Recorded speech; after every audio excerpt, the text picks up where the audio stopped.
Alrighty, what is going on, everybody? My name is Blitzwinger, ladies and gentlemen. Welcome back to a brand new FanBoyPotion predictions video, and today we are going to be discussing NXT Takeover Brooklyn #2, actually, which is pretty cool. The last one was amazing. What a show! What an absolutely spectacular show it was last time. So hopefully the NXT roster can deliver this year as well, because they certainly have their work cut out for them, because I think that it is going to be very difficult to top what they were able to pull off last time. But again, I could be wrong and they could just blow us all away. So far, they certainly have had an incredible amount of consistency with their special takeover shows. Now, with that in mind, of course, do not forget, guys, this is my predictions video, but I would love to hear your opinions in the comment section below. So let me know, who do you think will be walking away with the NXT Championship? Who will be the NXT Women's Champion at the end of the night? Will the tag titles change hands? How glorious will be Bobby Roode's in-ring debut, and so on and so forth. So let's kick things off with the first matchup, which we know is going to be Ember Moon debuting. I honestly think that it's pretty obvious that she's going to win. She does look like a really interesting character. Again, I'm really liking that the women's division is getting like such an incredible amount of depth in terms of their characters are becoming more and more distinct and more unique, and they all have like their own kind of like not quirks, but kind of like their own unique elements. And I love that. I love how unique each and every single member of the women's roster is becoming. That's really cool, and hopefully they continue on that path and we continue to see more and more evolution, no pun intended with the whole, NXT side of things, in their division. So Ember Moon wins, and what will hopefully be a very impressive debut at NXT Takeover. All right, so with that in mind, we then move on to No Way Jose. No Way Jose, and he will be taking on the one and only Austin Aries. I think that Austin Aries is probably likely to stick around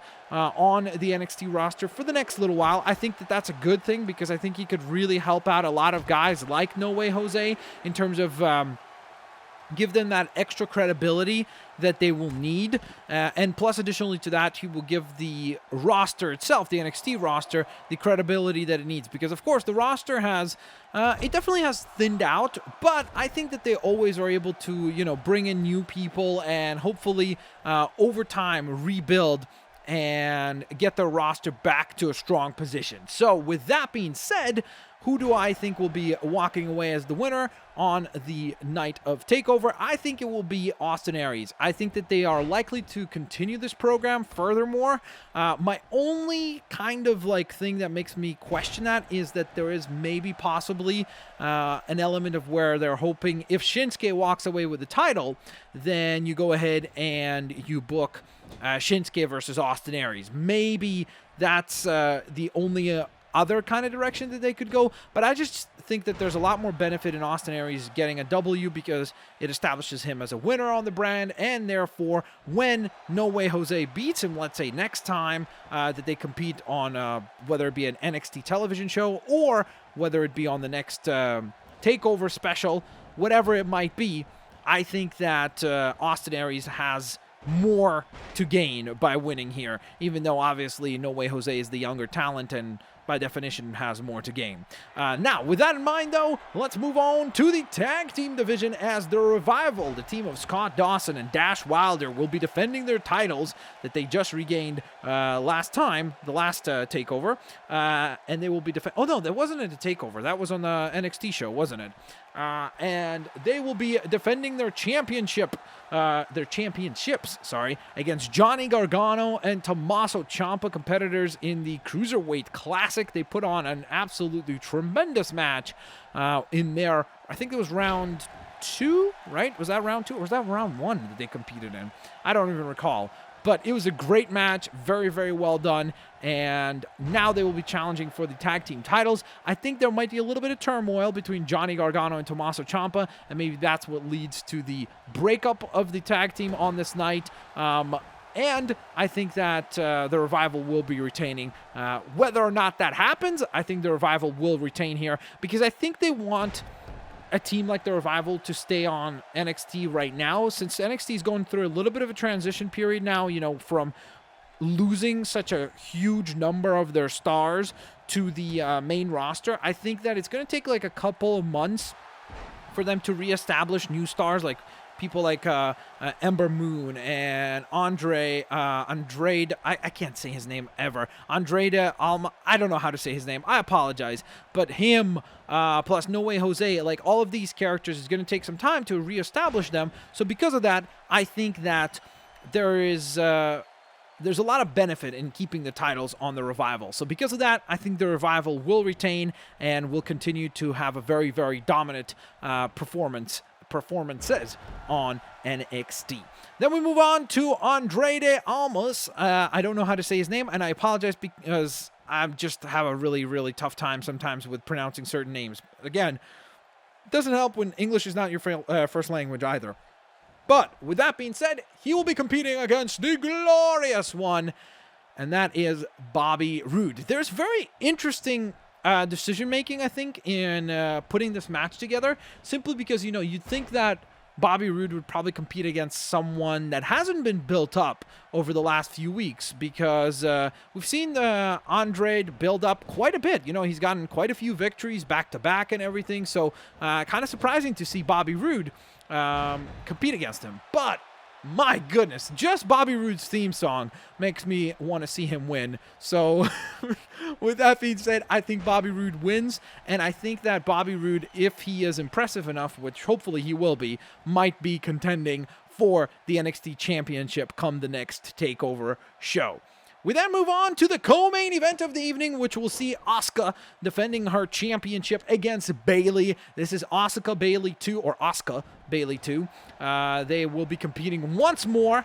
It has been a little while since they've competed previously. Since then, Asuka has been very, very impressive, still dominant, still winning left, right, and center as she has before.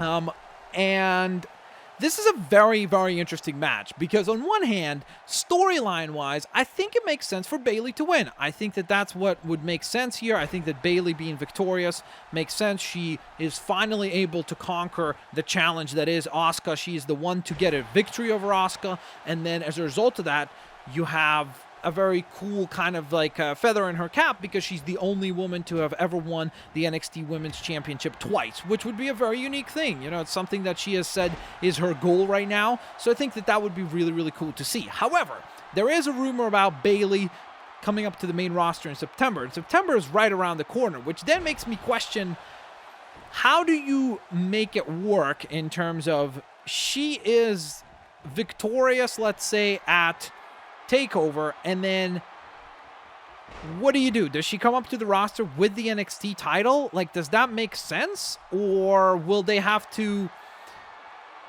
basically like book that out for a longer period of time, wait for the TakeOver that comes after this, which will probably be around, what, October or November, right? So it's gonna be a while before she'll be able to lose the title. So that's the only thing that kind of makes me hesitant to select Bayley. I kind of feel like that's what makes me want to go like, okay, there's a pretty good chance that Asuka wins here. But I just think that, honestly, everything is lined up for Bayley to win here. I think that that would be the thing that makes most sense, and I think that there will be a lot of excitement in the third match, in the rubber match. You know, they've each got a victory, they've each been impressive, and let's say that Bayley just barely squeaks by, and I think that Asuka then defeating Bayley once more before Bayley goes to the main roster will be that much more impressive, because it's like, okay, she conquered this rival and she was able to get the victory. So for me personally, I'm going to go ahead and select Bayley because I'm hoping that there will be a third match between these two, maybe even on NXT TV, like a few weeks after. They could build it up as the main event. They've done that previously, so I don't see why that would be an issue. I'd like to see that happen, so that's just my personal preference as far as where I'd like to see that go. So I'm going to go ahead and select Bayley to defeat Asuka and become NXT Women's Champion for a second time, and the only woman to have ever done that, because I think that would be really, really, really interesting and will set up a cool match in the future, especially because, again, I don't feel like right now they really have anyone else that can challenge for that title. So that's why I think that Bayley will probably stick around. Even if she does get pulled up to the main roster, I think that she will be around on the NXT roster for a little while, simply because there's just no one else for Asuka right now to be challenged by. I think that they are, again, in a transitionary period where it's going to take a few months here to build up new stars and new tag teams, new women's wrestlers, and new men's wrestlers to like challenge for all these titles and have like rivalries. Because right now, again, I just don't think that the roster is particularly well positioned for more stars to be kind of like, you know, taken out of it. So that's my 2 cents on that particular matchup there.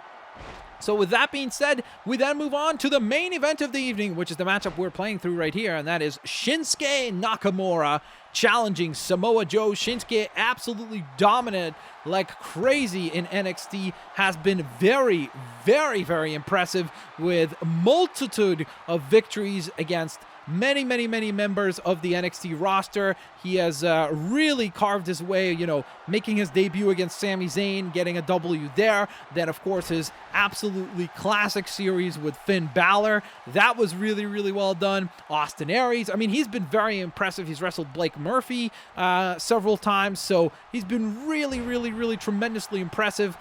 And that's where the question comes in. Does Samoa Joe lose the championship to Shinsuke Nakamura and not only lose the title, but drop Shinsuke's undefeated record?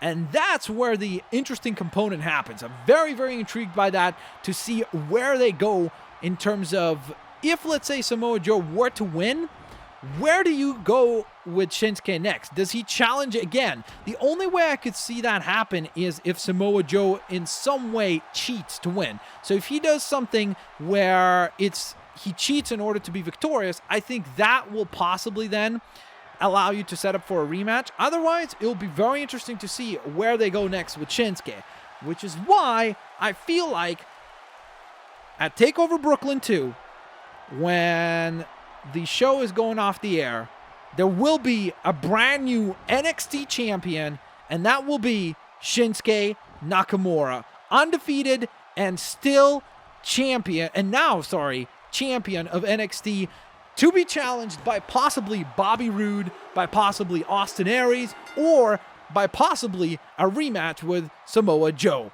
And plus, I think the cool thing is that if Samoa Joe were to lose the title, I think it's time for Joe to be called up to the main roster. I think he deserves it just as much as guys like Finn Balor, even though he's not put as much time into NXT as Balor did. I think he has been a great torchbearer for that brand, especially when Balor is now gone. I think he's done a really good job of being very, very impressive in his promos, in his matches, and he is just all around a reliable heel. And I think that he could very, very, very much benefit a show like SmackDown, for example. I would love, for example, for Samoa Joe to possibly lose the title on Saturday and then maybe make his presence known at SummerSlam and possibly cost a certain someone by the name of John Cena his match against AJ Styles. Therefore, AJ Styles goes over, gets a victory. He can move on to challenge for the WWE World Heavyweight title on SmackDown, while Samoa Joe has now got himself a feud with John Cena on SmackDown. That could be a really cool turn of events, but no matter what, I think Samoa Joe needs to be on the main roster, preferably on SmackDown, because I think he could really add a lot of value to that brand as a very, very, very viable and awesome and believable heel. So thank you so very much for watching my predictions video for NXT TakeOver Brooklyn. Let me know who you think will be walking away with the victory.